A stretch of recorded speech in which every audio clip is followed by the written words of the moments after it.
Salut à tous fans de comics, c'est Azura.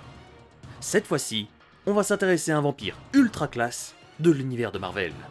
On va parler de Morbius, le héros vampire. Alors, juste avant de commencer, je voudrais vous demander un tout petit truc. C'est vraiment pas grand chose. S'il vous plaît, ne dites pas dans les commentaires des phrases du style « Ouais Azura t'es chiant, t'as spoilé le film !» Voilà, ça, je veux pas. Je vais parler de son histoire dans les comics, donc forcément, si le film est inspiré des comics, oui, je vais spoiler. Et pour toutes les personnes qui voudraient juste voir sa création ou ses capacités, je vous invite à aller dans la description pour choisir le bon timecode. Voilà, maintenant que cette longue intro est faite, on va pouvoir s'intéresser à Morbius. Le docteur Michael Morbius, ou aussi appelé Dr Morgan Michael, apparaît la première fois dans le comics Amazing Spider-Man Volume 1, numéro 101. Il est sorti en octobre 1971, et c'est dans ce comics que Spider-Man se met à avoir 6 bras. Il a été créé par Roy Thomas et par Jill Kane.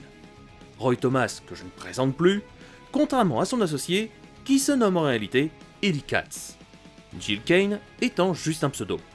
Et ce fameux Eli Katz a créé de nombreuses choses, comme le personnage de Emil Blonsky, alias l'Abomination, le personnage de Iron Fist, ou encore, il a juste créé les pierres d'infinité. Sans lui, pas de gants de l'infini et pas de MCU. Bref, revenons sur Morbius, qui apparaît dans vraiment pas mal de médias, comme dans les dessins animés, Spider-Man de 1994 et Ultimate Spider-Man. Côté film, je vais rien dire. Et côté jeux vidéo, on en a vraiment pas mal, comme Spider-Man and Venom Maximum Carnage, dans Marvel Avengers Alliance, dans Spider-Man Unlimited, dans Lego Marvel Super Heroes, dans le jeu Spider-Man sur PS4, et tout dernièrement, dans Marvel Ultimate Alliance 3, The Black Order, que j'ai toujours pas testé, il faudrait que je fasse. Maintenant qu'on a fait le tour sur sa création et ses apparitions, nous allons suivre l'histoire de ce scientifique, devenu un monstre malgré lui. Michael Morbius est né en Grèce, dans la petite ville de Nafplio.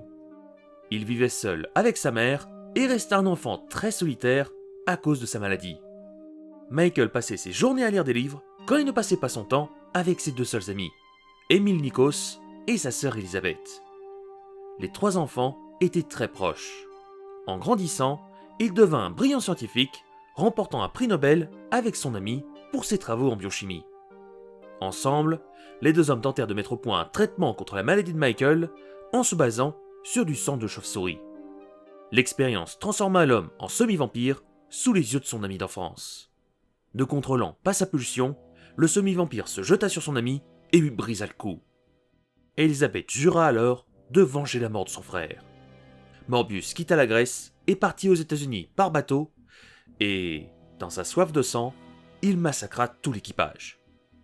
C'est à cette période qu'il fait sa toute première rencontre avec le tisseur, qui avait à ce moment-là 6 bras.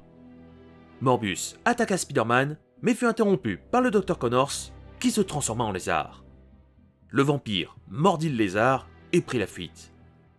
Le tisseur et le lézard comprirent que le sang de Morbius pouvait les aider à annuler leur mutation, et ensemble, ils affrontèrent une nouvelle fois Morbius et annulèrent leur transformation grâce à son sang. Morbius fut rejeté sur le rivage, à moitié conscient.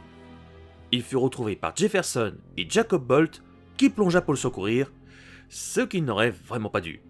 Michael se jeta sur lui et absorba tout son sang, transformant l'homme en vampire. De son côté, la fiancée de Morbius, du nom de Martine Bancroft, contacta les 4 Fantastiques pour leur demander de l'aide à rendre Morbius son apparence normale. La Torche Humaine fit équipe avec le Tisseur et affrontèrent une nouvelle fois Morbius et son acolyte, et, durant le combat, Jefferson Bolt trouva la mort. Après une légère altercation avec les X-Men, Morbius partit sauver Amanda Sent d'un culte de démons-feu et l'aida à retrouver sa famille. Il rejoignit après ça l'équipe de Legion of Monsters qui s'est formée pour enquêter sur Starseed. Après ça, Morbius rendit visite à un de ses vieux associés dans l'espoir de trouver un remède. Mais l'homme était devenu un loup-garou et Morbius n'eut pas d'autre choix que de le tuer. Par la suite, Morbius attaqua une nouvelle fois Spider-Man à cause de sa soif de sang. Durant leur affrontement, Michael fut touché par un éclair qui créa une réaction étrange et le détransforma. Morbius passa 2 années à aider les héros, mais malheureusement, sa forme vampirique réapparut et il était devenu encore plus assoiffé de sang. Spider-Man, apprenant que Morbius avait retrouvé sa forme de vampire, tenta de l'arrêter, mais se fit vaincre par le scientifique. Alors que Morbius allait tuer Peter, Mary Jane et le Dr Andrea réussirent à convaincre Michael de ne pas le tuer et qu'ils allaient tout faire pour essayer de l'aider. Morbius accepta et suivit les instructions du Dr Andrea. Malheureusement, ce fameux docteur était en réalité un agent d'Hydra, et Morbius fut capturé pour être enfermé et étudié. Spider-Man, apprenant ça, le libéra et le laissa partir. Morbius, fatigué de devoir tuer des innocents pour sa survie, essaya de se laisser mourir de faim dans une église abandonnée à San Francisco. Une toxicomane qui venait souvent voir Michael fit une overdose et son petit ami supplia le vampire de la transformer pour qu'elle ne meure pas. Morbius s'exécuta, mais la jeune femme était restée trop longtemps sans respirer, ce qui y causa des lésions cérébrales qui la poussa à tuer tout le monde. Morbius n'eut pas d'autre choix que de lui briser la nuque pour empêcher un massacre.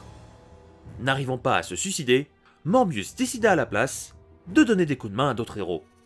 Il rejoignit l'organisation Armor qui luttait contre un virus zombie alien.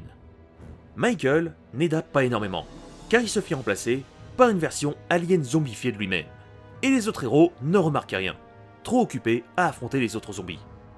Morbius réussit finalement à vaincre son double maléfique en se servant d'une branche pour créer un puits en bois. Après avoir repoussé l'assaut zombie, Michael reforma la Legion of Monsters et créa un sanctuaire sous Manhattan pour tous les monstres persécutés. Plus tard, il ramassa les morceaux de Frank Castle que Daken avait coupés en morceaux et réanima le Punisher en Franken-Castle. Par la suite, Michael fit la rencontre avec Elsa Bloodstone qui traquait un tueur mystérieux. C'est à cette période qu'il comprit qu'il pouvait contrôler les gens s'ils buvaient tout leur sang, les transformant alors en semi-vampires. Toujours dans l'espoir de trouver un remède, Morbius travaille avec l'aide de son ami Max Model dans les labos d'Horizon Labs pour tenter de trouver un remède à sa transformation, mais également à celle du lézard. Spider-Man accepta le plan de Morbius et ils affrontèrent ensemble le lézard qui retrouva finalement sa forme humaine. Mais malheureusement, c'était toujours le lézard qui était aux commandes. Le lézard, qui se faisait passer pour le Dr Connors, piégea Morbius pour l'obliger à attaquer des innocents. Spider-Man tomba dans le piège du lézard et attaqua Morbius, qui tentait en vain de s'expliquer et de s'excuser. Une fois maîtrisé, Michael fut envoyé dans la prison du Raft. Il resta emprisonné jusqu'à la grande évasion de prisonniers, quand le Dr Octopus avait transféré sa conscience dans le corps de Peter.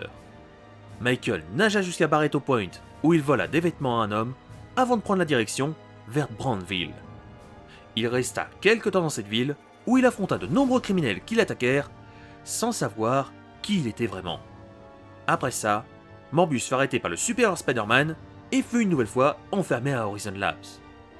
Michael accepta de travailler avec le tisseur et repartit vers Brandville pour éliminer le chef de la pègre qui se faisait appeler la Rose. Une fois éliminé, Morbius put enfin reprendre une vie tranquille. Et on va s'arrêter là pour l'instant. Après tout, vous venez d'écouter plus de 40 ans d'histoire en 5 minutes. Maintenant que vous avez son histoire en tête, nous allons revenir sur ses capacités / caractéristiques. Avant de devenir le vampire que tout le monde connaît, Morbius était un formidable scientifique. Il a quand même reçu un prix Nobel en biochimie. Pour ce qui est de sa force et de sa vitesse, Morbius est généralement plus faible que Peter. Mais, s'il se nourrit suffisamment, il peut faire jeu égal avec le tisseur. Tout dépend s'il a étanché sa soif de sang. Par contre, contrairement à l'araignée, Morbius est un cran au-dessus côté résistance. Comme les vrais vampires, Morbius peut se régénérer. Son talent de régénération n'est pas aussi poussé que Wolverine, mais il guérira assez rapidement. Par contre, Morbius ne peut pas faire repousser un membre coupé, contrairement à Deadpool qui le fait assez souvent. Pour ce qui est de ses projections d'énergie, je pense que vous vous en doutez, mais notre vampire ne tire pas de rayons démoniaques, il n'est pas télékinésiste et il n'utilise aucune arme à feu. Donc, cette stat reste à 0.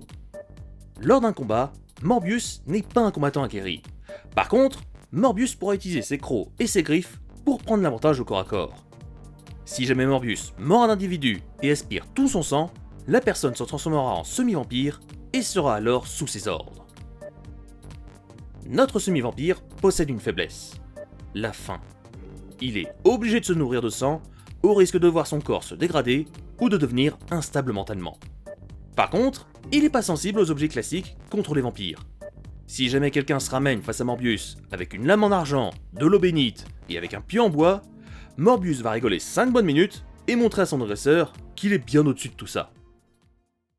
Un personnage que vous verrez très bientôt au cinéma. Mais en attendant, j'espère que cette vidéo vous aura plu.